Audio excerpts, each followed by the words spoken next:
नमस्कार, आप देख रहे हैं सी इंडिया न्यूज, एक अनदेखा सच। चलिए आगे बढ़ते हैं खबरों की ओर। इंदौर के अन्नपूर्णा थाना क्षेत्र के सुदामा नगर निवासी 12 वर्षीय 7वीं कक्षा के छात्र वत्सल रावत की एक दर्दनाक दुर्घटना में मौत हो गई। वत्सल, जिसे परिवार और दोस्तों के द्वारा प्यार से वत्सल के नाम से पुकारा जाता था, अपने दोस्तों के साथ साइकिल रेस कर रहा था। रेस के दौरान उसकी साइकिल असंतुलित हो गई और वो नीचे गिर गया। गिरने से साइकिल का हैंडल उसके पेट में लग गया, जिससे उसे तेज दर्द हुआ। इसके बाद उसे तत्काल अस्पताल ले जाया गया, लेकिन डॉक्टर्स ने बताया कि साइकिल के हैंडल के जोरदार प्रभाव के कारण उनके लीवर में गहरी चोट लगी थी, जिससे उनका लीवर फट गया और उनकी मौत हो गई। यह हादसा पूरे परिवार के लिए एक बड़ा सदमा था। वत्सल की मां, जो एक सिंगल पेरेंट है, इस घटना से बहुत आहत है, लेकिन इसके बावजूद वत्सल की मां ने एक बेहद सराहनीय और मानवीय कदम उठाया, जिसमें उन्होंने अपने बेटे की आंखों को दान करने का निर्णय लिया। इस कदम से वो न केवल अपने बेटे की मृत्यु के बाद भी दूसरों की मदद करने का साहस दिखा रही है, बल्कि ये उदाहरण पेश कर रही है कि मुश्किल वक्त में भी कुछ अच्छा किया जा सकता है। इस निर्णय से प्रेरित होकर कई लोग उसकी मां की इस साहसिकता और संवेदनशीलता की सराहना कर रहे हैं। नेत्रदान के इस महत्वपूर्ण निर्णय से वत्सल की आंखों के माध्यम से किसी अन्य व्यक्ति को देखने की रोशनी मिल सकेगी, जो एक जीवनदायिनी उपहार होगा। को शाम को करीबन 7:10 पर मेरा भांजा यहाँ दूसरे बच्चों के साथ खेल रहा था। 12 वर्ष की उम्र थी और अपने हम उम्र दोस्तों के साथ खेल रहा था, साइकिल चला रहा था। लगभग वो साइकिल साथ में चला रहे थे पास में। तो जो घटनाक्रम सीसीटीवी में कैद हुआ है कि यहाँ से 50 मीटर साइड में गली में जैसे वो तेजी से मुड़ा और लहराता हुआ साइकिल चला रहा था। उसी दौरान साइकिल गिर पड़ी और ठीक उसी के ऊपर वो गिर पड़ा। और ऐसा लग रहा था उसकी घटना से कि उसको पेट में कहीं लगा है, क्योंकि 1 मिनट तक वो वहाँ पास में कार खड़ी थी, वहाँ पास में 1 मिनट तक घटनास्थल पर बैठा रहा वो। तो ऐसा लग रहा था कि उसको काफी दर्द हो रहा है। फिर खुद ही साइकिल वही छोड़कर पैदल ही तेजी से चलता हुआ घर आ गया। घर आकर उसने नानी को बताया कि पेट में बहुत जोर से लग गई है। तो नानी कहा कि मैं कुछ तेल लगा देती हूँ, ऑइंटमेंट लगा देती हूँ। तो बोला नहीं, आप अब वो हाथ मत लगाओ। उसके दोस्त भी पीछे पीछे आए, उन्होंने बताया कि इसे पेट में लग गई है साइकिल से। तो वो भी बच्चा उस वक्त भी बोल रहा था, इसके चूंकि दर्द ज्यादा हो गया था, तो उसने कहा कि इसकी आवाज इसको चुप करवाओ। 10-15 मिनट वो बैठा थोड़ा अंधेरा करके। मम्मी ने कहा कि तेल लगा देती, उसने मना किया, नानी माँ ने। तो ठीक उस वक्त मैं पास में पार्क में वॉक कर रहा था और दवाई ववाई खरीद कर वॉक कर रहा था। वापस आया तो देखा बच्चा अनकॉन्शियस हो गया था। तो अनकॉन्शियस हो गया था तो तुरंत उसको लेकर पास में 100 मीटर दूर आदित्य नर्सिंग होम है, वहाँ गए। वहाँ डॉक्टर इंचार्ज ने चेक किया और बताया कि इसके पास नहीं चल रही है, बट आप तुरंत चौथाम लेकर जाओ, वहाँ पर मॉडर्न इक्विपमेंट्स है।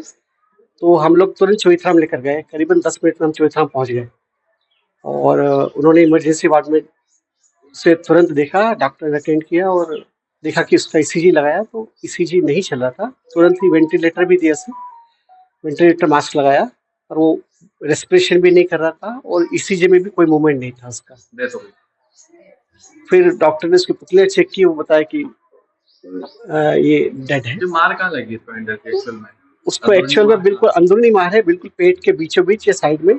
अब ये पोस्टमार्टम रिपोर्ट में पता चलेगा कि एग्जैक्ट ड्राइंग में एग्जैक्ट किस पॉइंट पर उसको चोट लगी है। बट जो प्रथम दृष्टया जो बताया उन्होंने कि इंटरनल ब्लीडिंग बहुत हुई है उसको। क्योंकि बाहर से कोई चोट का निशान नहीं था, कोई मार्क नहीं था, कोई निशान नहीं था। हमें तो एग्जैक्ट नहीं पता चल रहा था कि कहाँ उसको लगी है। बट वो सीसीटीवी में भी दिख नहीं रहा, क्योंकि वो इवनिंग का टाइम है और उसका पीठ सामने आ रहा साइकिल चलाते हुए। तो ये समझ नहीं आ रहा कि पीठ पे उसको किस तरफ पेट पे लगी है, बट ये दिख रहा है कि साइकिल पे गिरा है। नेत्रदान भी कर लौटते वक्त हम पहले तो आदित्य नर्सिंग में गए, वहाँ से चौथराम गए। चौथराम में डेड डिक्लेयर किया। उन्होंने कहा कि हम बॉडी अभी नहीं देंगे। तो हमारा बहुत रिक्वेस्ट किया कि अभी हमको एक और रेफरेंस लेना है। तो वहाँ से तुरंत जुपिटर हॉस्पिटल लेके गए। जुपिटर हॉस्पिटल में डेड डिक्लेयर कर दिया। तब हम माँ को बहुत मुश्किल से विश्वास हुआ कि आधे घंटे में ही किसी की डेथ हो सकती है। क्या नाम था बालक का? वत्सल रावत। क्या उम्र होगी? 12 साल। तो पढ़ाई क्या करता था ये 7th क्लास में था, सेंट नॉर्बर्ट स्कूल में। अच्छा, सेंट नॉर्बर्ट स्कूल में। अच्छा, नॉर्बर्ट किया उसका तभी डिसाइड किया कि उसको नेत्रदान कर दिया जाए। तो तब घर पे पहुंचकर हमने नेत्रदान वालों को इन्फॉर्म किया और वो आकर उन्होंने नेत्रदान परिवार में कर कौन दिया। कौन है? उनके परिवार में माँ है, नानी है, मामा मामी और 2 कजिन है। फादर इनके? फादर इनके आगरा में रहते हैं। अच्छा, हाँ, वो आगरा में सर्विस करते हैं। अगर क्या सर्विस सरकारी गवर्नमेंट? प्राइवेट जॉब ही है। अच्छा अच्छा अच्छा, कितने बच्चे हैं इनके? एक अकेला बच्चा है। अकेले बच्चे? ये सुदामा नगर में रहने वाले वत्सल रावत नामक बच्चा है जो कि 12 वर्ष का था। ये इसके दोस्त के साथ शाम को 7 बजे के लगभग साइकिल चलाने के लिए बच्चे खेलने के लिए निकले थे। उसी दौरान साइकिल चलाते समय अचानक बैलेंस बिगड़ने से साइकिल से गिरा है और ये इसको बच्चे को साइकिल का हैंडल पेट में प्रेस हुआ है। बाद में घर पहुंचा, इसको दर्द हुआ, उसके बाद हॉस्पिटलाइज किया गया इसको चोइथराम और बाद में फिर जुपिटर विशेष हॉस्पिटल ले गए। लेकिन वहाँ पे डॉक्टर्स ने बताया कि इसका लीवर डैमेज हुआ है चोट लगने से और उसी के कारण बाद में इसकी मृत्यु हुई है। पोस्टमार्टम मर्ग कायम करके पोस्टमार्टम कराया गया है। इनके परिवारजनों ने उनका नेत्रदान का भी निर्णय लिया है बच्चे का, जो कि बहुत ही अनुकरणीय कदम है। बच्चे की जो मृत्यु हुई है वो दुर्घटना स्वरूप हुई है, जिसमें अचानक साइकिल का हैंडल उसके पेट में लगने से वो लीवर डैमेज हुआ है, जिसके कारण हुई। बाहर से कोई चोट नहीं थी, इंजरी नहीं थी, लेकिन इंटरनली ऑर्गन डैमेज होने से मृत्यु संभवतः हुई है। पोस्टमार्टम रिपोर्ट का इंतजार है। बाकी जो मर्ग की कार्रवाई है वो थाना अन्नपूर्णा से की जा रही है। तमाम खबरों को जानने के लिए आप देखते रहिए सी इंडिया न्यूज, एक अनदेखा सच।